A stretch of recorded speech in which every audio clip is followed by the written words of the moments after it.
Michelle Obama's office confirming to CNN tonight that she will skip Donald Trump's inauguration next Monday without explaining why she's going to be absent at an event that is traditionally attended by both former presidents and their spouses, notable exception from last year.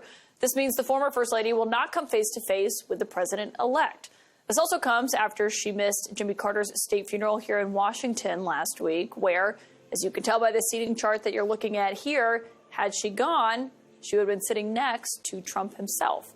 Former President Obama will attend the inauguration, we are told, and our sources are saying tonight that also so will three of the richest men in the world.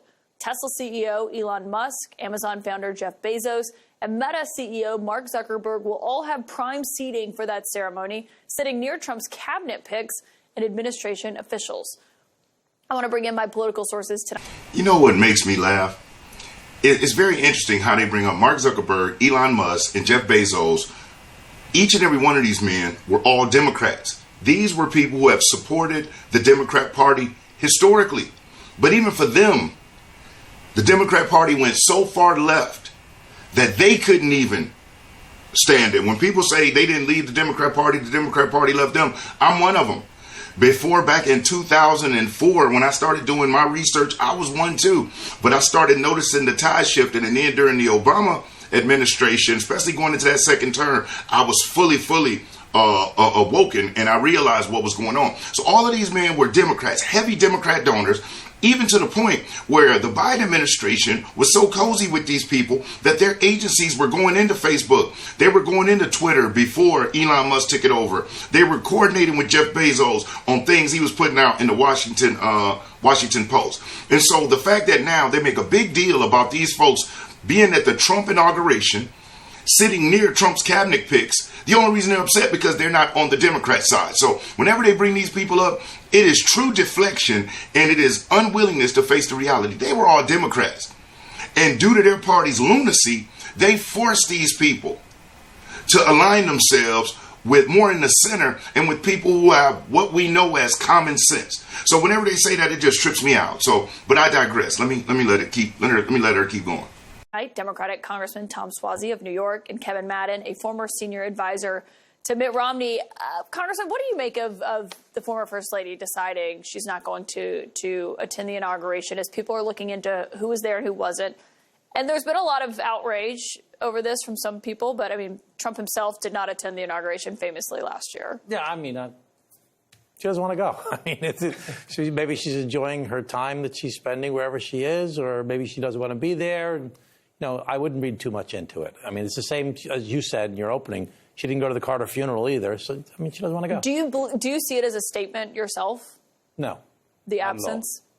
I don't either. Yeah, I think the congressman's right. I mean, if you talk to Republicans, Democrats, anybody who's had any interactions with Michelle Obama, she does not really love this stuff, the politics. She doesn't love the pomp and circumstance that comes with a lot of the political histories that we have, right? Well, also, a lot of the traditions that we have. So, in addition to that, the guy being sworn in has, questioned right. her husband's My wife's not coming where either. he was born. and you know what? It'd be worse, I think, for Michelle Obama, and it probably wouldn't be authentic to herself if she went not wanting to be there, right? Yeah. And then, imagine we know, like, with the cameras all being on her, trying to get all the reactions. If you think about just the roadblock coverage, that every single tiny reaction that came from President Carter's funeral. Yeah, I mean, imagine we're looking at it right here. Yeah. And let me just say that, you're not hearing as much from Democrats this time about a mass number of people not coming.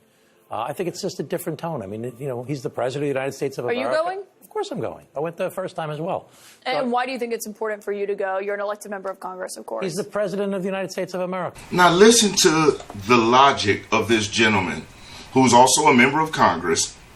And the thing about this liberal media, CNN, MSNBC, ABC, CBS, this is why the Democrat Party lost.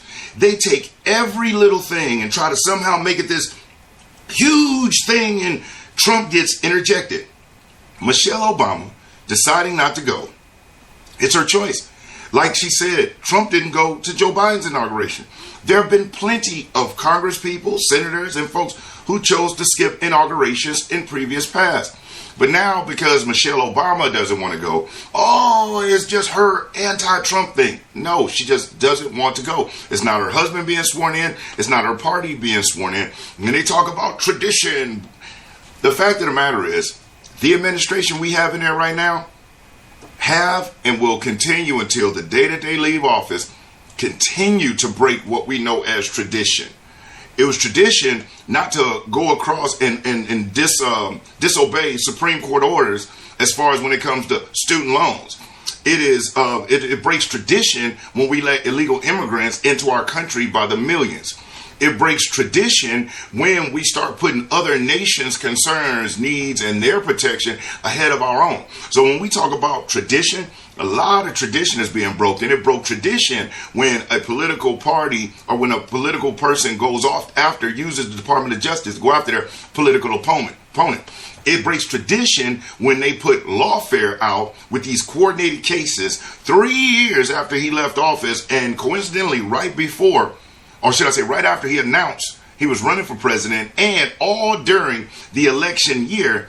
All those things break tradition, but you don't hear the liberal media talk about that. It breaks tradition when the president pardons his own son for 11 years from 2014 to 2025. Why that odd number of 11?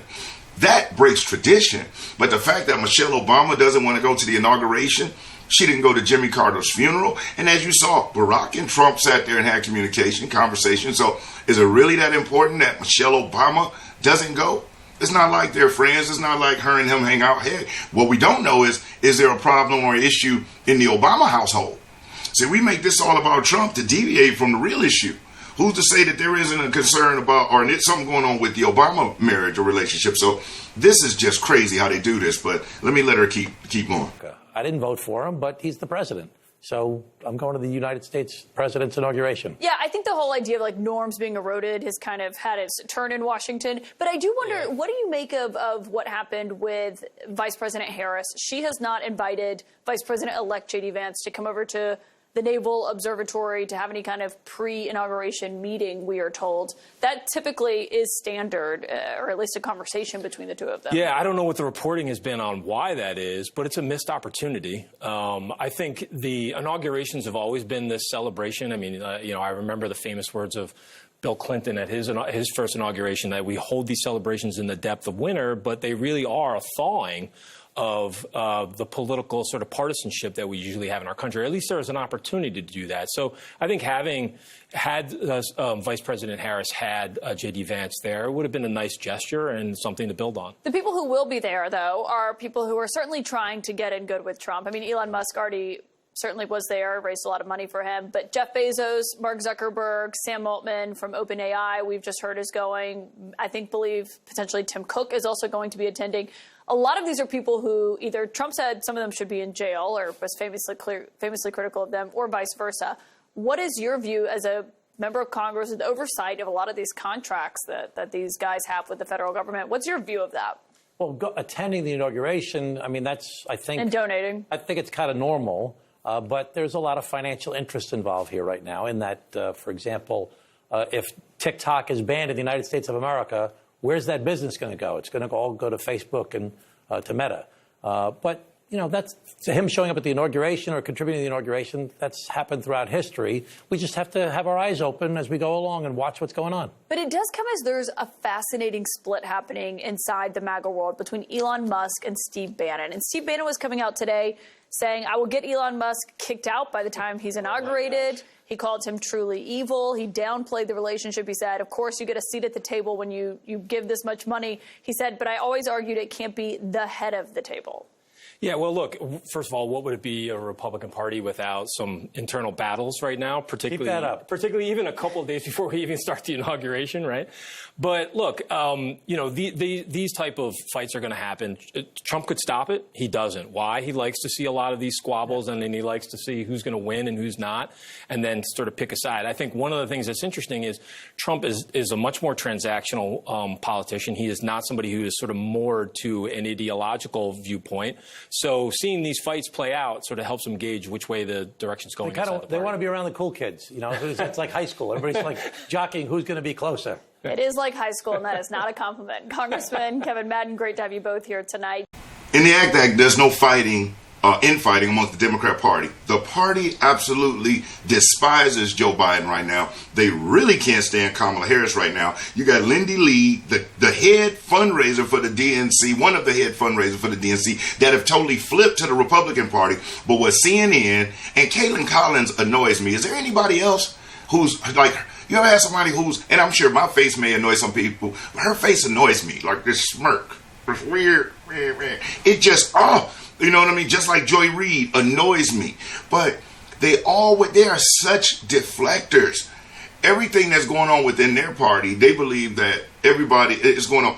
Steve Bannon has always been somebody who is going to poke things, but Steve Bannon isn't in the administration.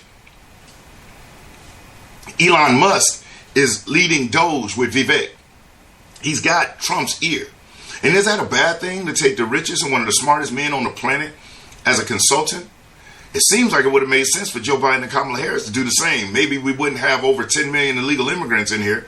Inflation, which the report just came out, is going back up again. It never went anywhere. They're cheering that it went from 9 to 2.7%, expected it to go down to 2%, but now it's at 2.9%. And so, but we celebrate the fact that it's not as high as it was 2 years ago when we're comparing it against its own administration. This is insane. But Michelle Obama, you know, hey, if they go low, we go high. What happened to that, Michelle? All she has shown me is that if they lose, they run. If they lose, they cry. If they lose, they complain.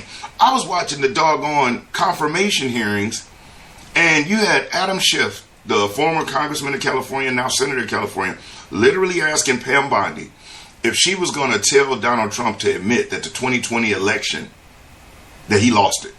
Now it's 2025. Why are these folks still talking about that? Why do they care what's going on and who's sitting at the Trump inauguration? Why would they want Congress people to not go when he's the president for everybody? And if they're not paying attention, not only did they lose badly in this last election, they're going to keep losing elections because the American people have spoken.